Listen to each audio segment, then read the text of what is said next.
Ladies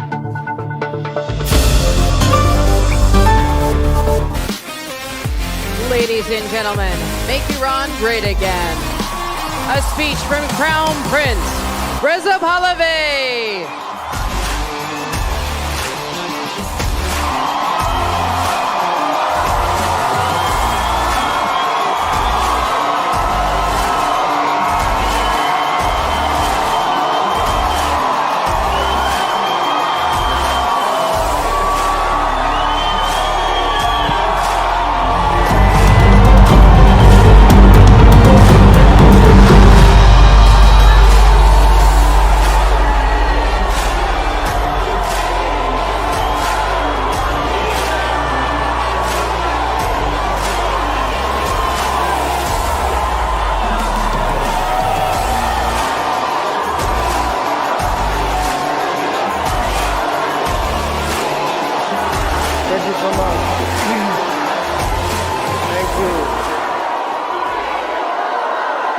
Thank you so much. Thank you. سپاسگزارم. سپاس.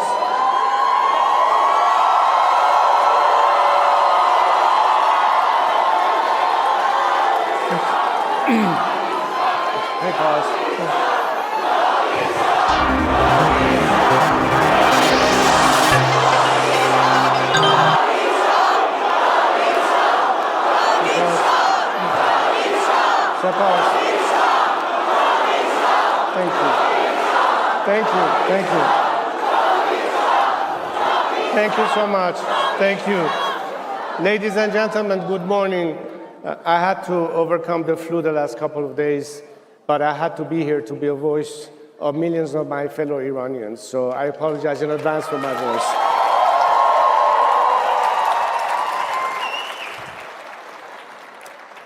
I begin today in the memory of my fallen compatriots, the heroes of my country who have fought, bled, and died, not only for their own freedom and for the liberation of Iran from the clutches of an evil, depraved regime that has held us hostage for 47 years, but for the freedom, peace, and security of the world.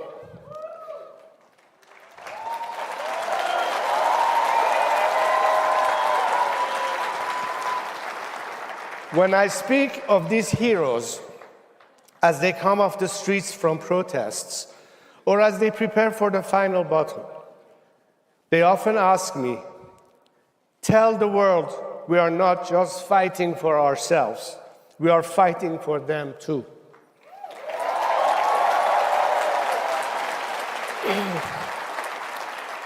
So it is in that spirit and in their honor that I ask you to close your eyes for a moment and imagine a free Iran.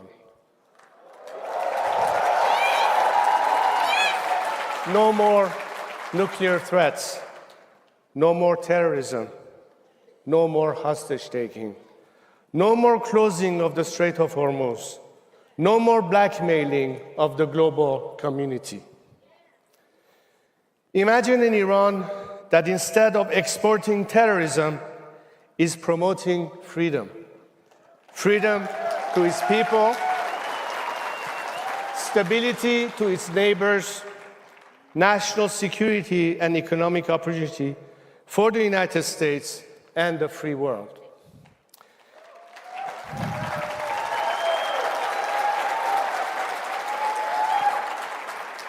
Can you imagine Iran going from death to America to God bless America?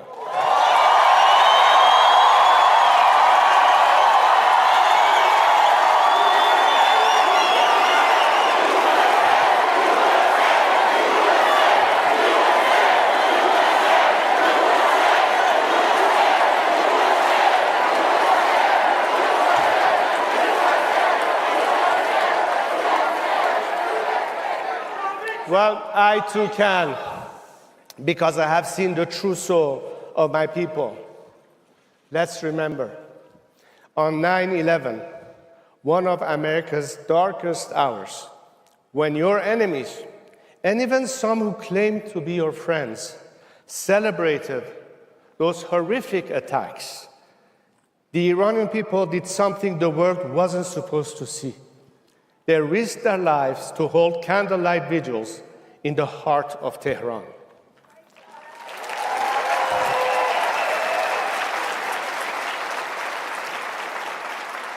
They didn't do it for a camera. They did it for a friend in pain.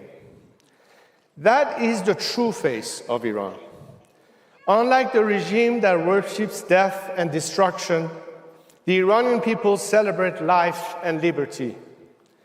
That's why I can imagine an Iran that exports engineers instead of extremists, startups instead of suicide bombers, energy instead of hatred. I can imagine a Middle East where Iran is no longer a source of chaos, but an anchor of stability.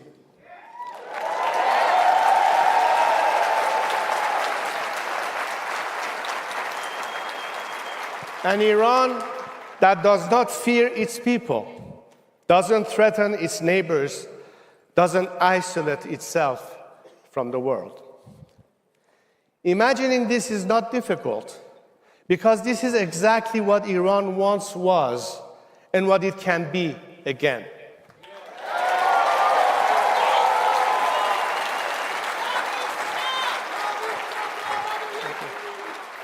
When Iran is free, the Middle East changes. When Iran is free, America regains a great friend.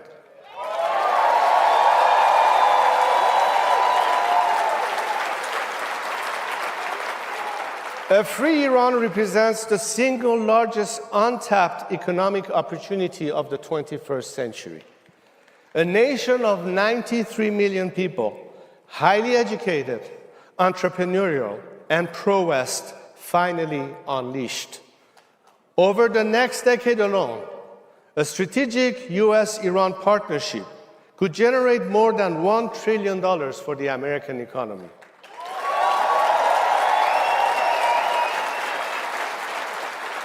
Imagine a new Middle East where Iran is a friend of Israel, where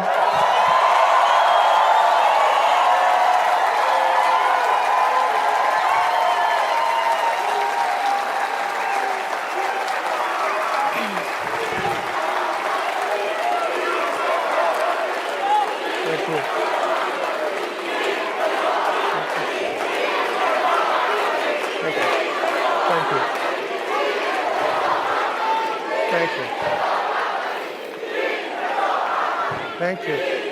Thank you. Thank you. Thank you so much. Where the Abraham Accords are extended into the Cyrus Accord.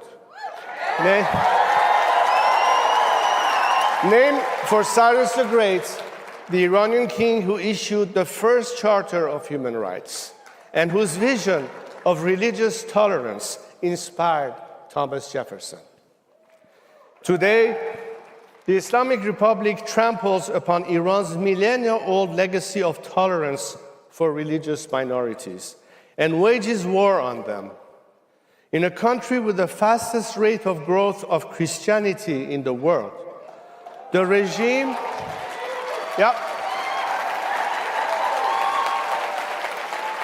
the regime and its IRGC storm into and ransack underground house churches, detain and torture pastors, and persecute and execute evangelists and Christian converts. This is the Islamic Republic, not the true Iran, not the vision we have for the future. Under this vision, Iran, the United States, Israel, and our Arab neighbors are bound together in peace and prosperity rather than conflict and terror.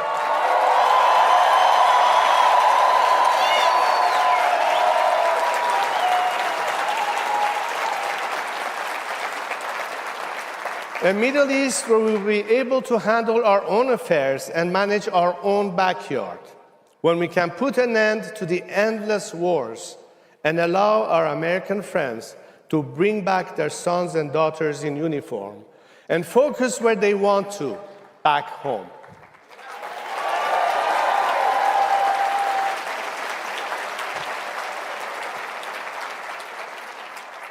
A free Iran is not a fantasy.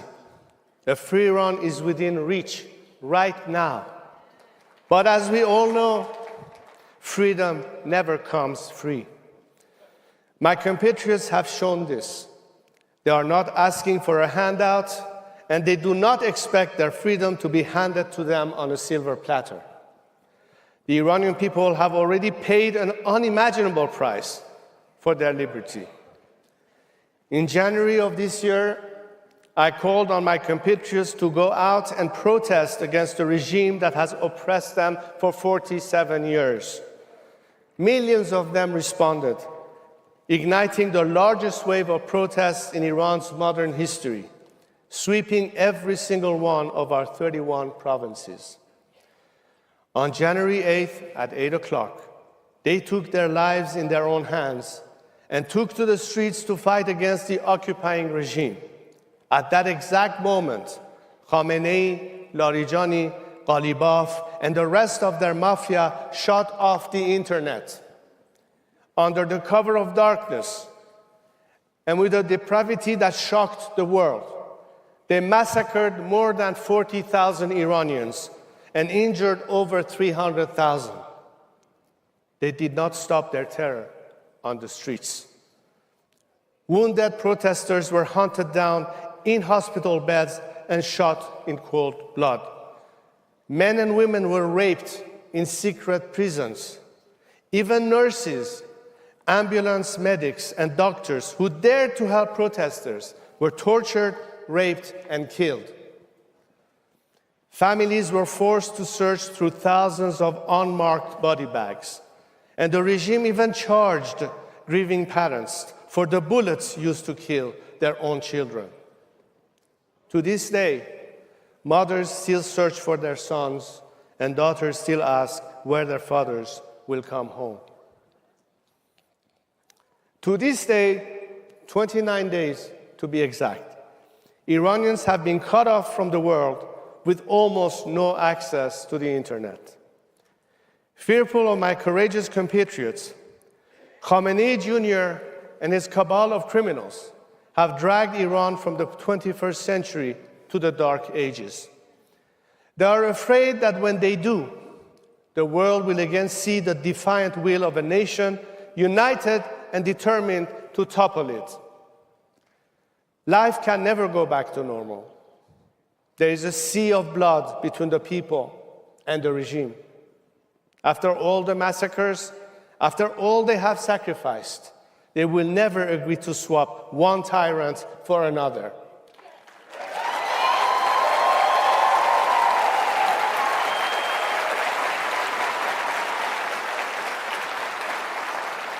And another anti-American tyrant will not serve American interests either.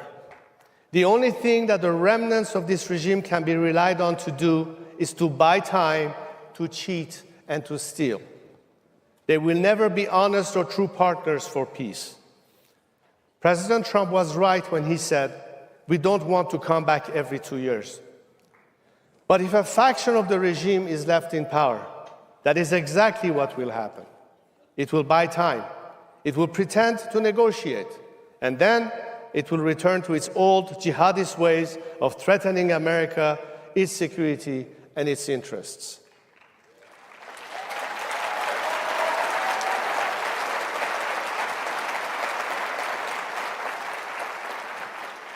They might promise a short period of artificial calm, but it would inevitably be followed by the same terrorism, the same nuclear blackmail, and the same cries of death to America.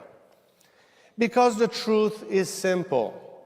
The Islamic Republic cannot reform itself.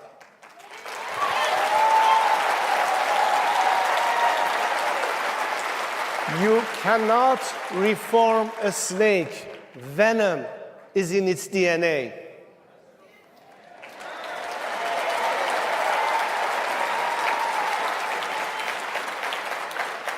This extends to the corrupt and brutal thugs of the IRGC, because the IRGC is not Iran's national army. Indeed, it does not even have the word Iran in its name. It is the Islamic Revolutionary Guard Corps.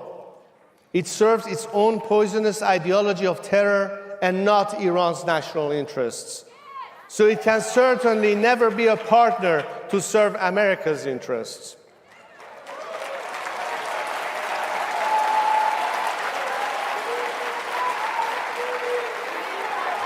Thank you. Thank you. Thank you so much. Thank you. Thank you so much. Thank you. Thank you so much. I have 4 minutes left. I'm halfway through my speech. The only path to lasting peace and stability runs through a clean break with this regime. For the first time in 47 years, President Trump's strategy has given us a real chance to achieve that outcome. For decades, every American president since Jimmy Carter chose to try to manage this looming threat rather than resolve it. Each of them has failed. They have only made the problem worse. The result has been more dead Iranians and more dead Americans. So the mullahs operated on the assumption that America didn't have the stomach to confront them decisively. That assumption began to collapse when President Trump ordered the strike on Qasem Soleimani.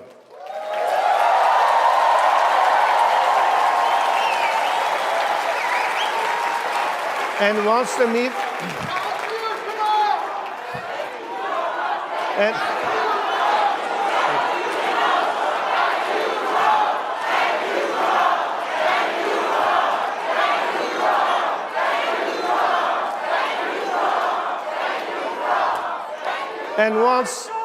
And once the myth of the regime's invisibility was shattered, possibilities began to move in a different direction.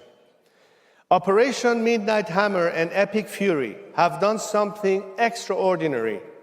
The killing of Khamenei and many of his henchmen, the destruction of more than 80% of the regime's ballistic missile arsenal, and the obliteration of the nuclear sites have leveled the playing field. This did not happen by accident. It happened because of President Trump's resolve and the courage of American troops.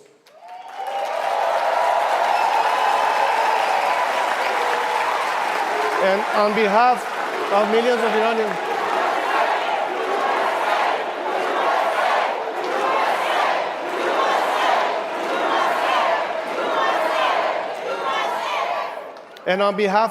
of Iranians, we thank them. Their sacrifice was not in vain.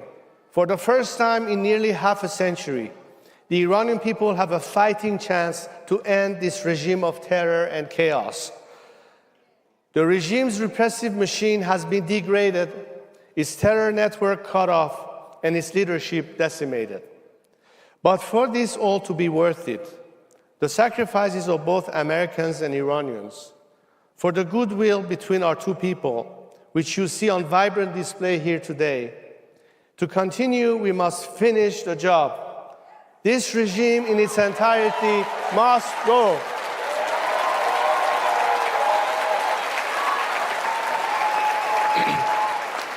If we do not finish the job and leave a rump of the regime in place, the threat posed by this Islamic Republic will not be solved. It will only be made worse. Those who have spent 47 years sowing chaos cannot be trusted to bring about stability. Terrorists cannot be trusted to bring peace. If they are left in place, they will bring only more of the instability, chaos, and destruction they have brought for 47 years. They are not pragmatists. They are thugs. They are not deal makers. They are agents of chaos. But the other path, the path which finishes the job once and for all, will leave a legacy of peace and prosperity that historians and scriptwriters could only dream of. That legacy will belong to the heroic people of Iran and to the only president of the United States who had the courage and the character to see this mission through.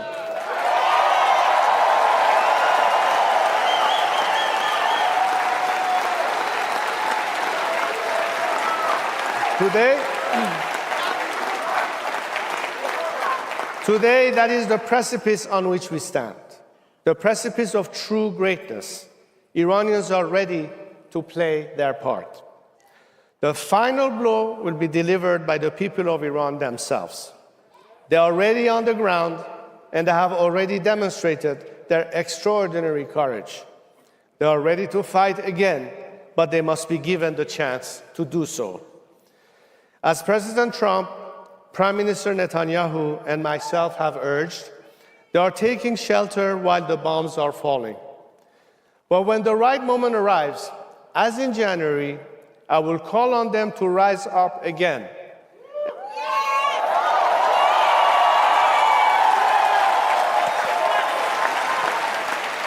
And when they do, I have no doubt they will put an end to the dark chapter of the Islamic Republic once and for all, and reclaim their homeland, their dignity, and their future.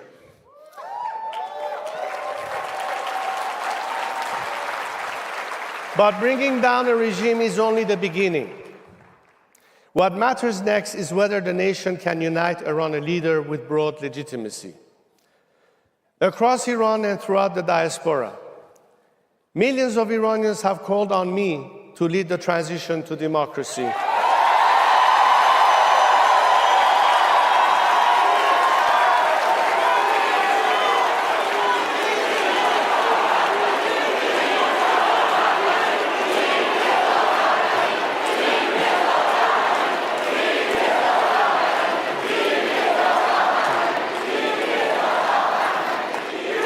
Thank you.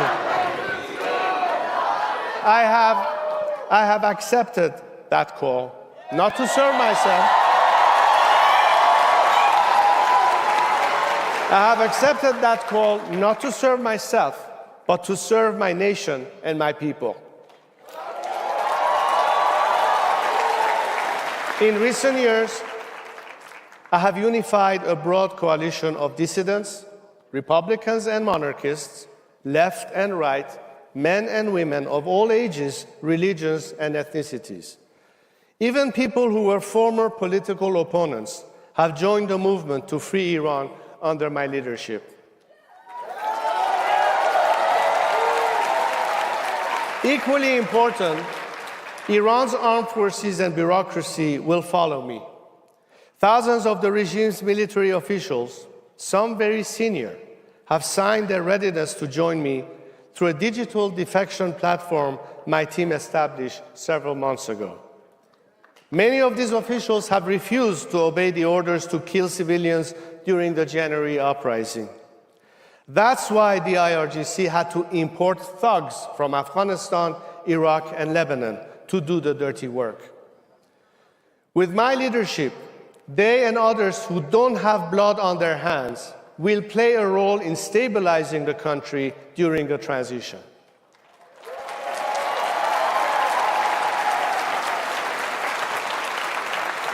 Iran is not Iraq. We will not repeat the catastrophic mistake of de-Baathification. There will be no dissolution of bureaucratic institutions, no power vacuum, no chaos.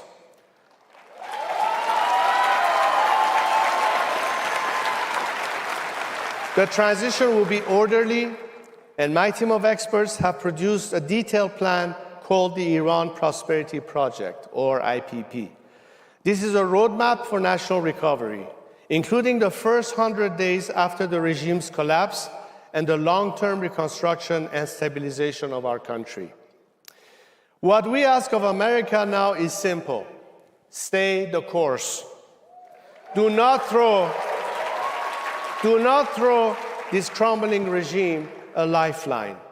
Pave the way for the Iranian people to finish the job.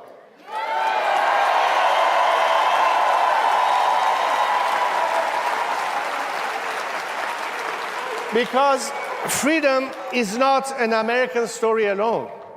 It is the story of all people who refuse to live on their knees. It is the story America wrote in 1776. And today, it is the story the Iranian people are writing with their courage and sacrifice. We prefer to die standing than to live kneeling.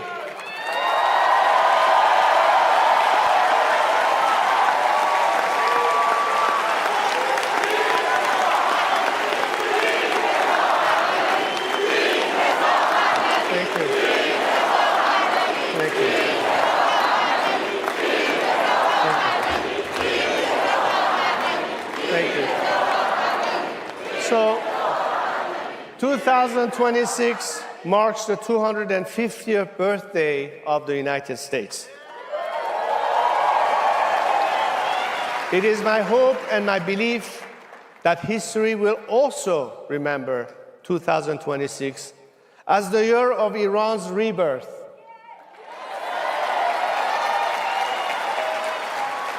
What my people are fighting for is the rebirth of our 2,500-year-old civilization. When the black page of the illegitimate Islamic regime is turned, that is the transition and heritage to which Iran will return. So in 2026, our two nations are reaching for a new chapter, both determined to be great. President Trump rightly observed that the Iranian people are the Iranian regime's longest suffering victims. He told them, the hour of your freedom is at hand. And they are already ready to meet this moment. The Iran story is not yet finished. Great civilizations outlast even the most vicious occupiers. With your help and with the courage, sacrifice, and heroism of Iran's greatest youth, our best latest chapter is being written right now. When it is done, a free and democratic Iran will stand alongside the United States as a partner, an ally, and a friend.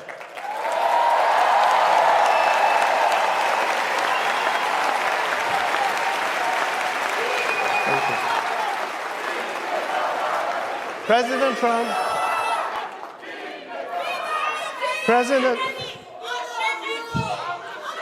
thank you. President Trump is making America great again.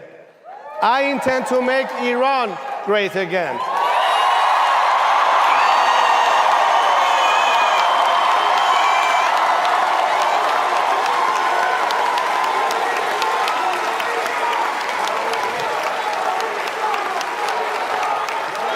So, together with my brave compatriots, that is exactly what we will do.